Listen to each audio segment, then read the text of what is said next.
এমন যদি হতো আমার দেশের শাসক হতো ওমরেরই মতো হতো আবু বকরের মতো।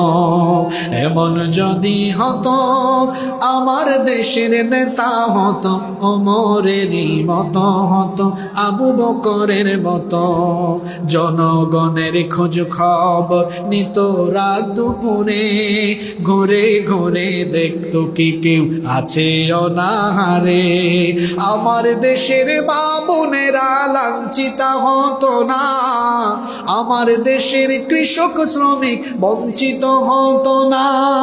ধনী গরিব ভালোবাসার জীবন ফিরে পেত যদি আমাদের নেতা হতো ওমরেরই মতো হতো আবু বকরের মতো। আমরা চাই কি চাই না আগামীর বাংলাদেশ হবে আলেম উলামা পীর মাশায়েখদের নেতৃত্বে কুরআন সুন্নাহ আর ইসলামের বাংলাদেশ। আমরা আলেম উলামা পীর মাশায়েখদের সাথে আছি না নাই? বাংলাদেশ জিন্দাবাদ।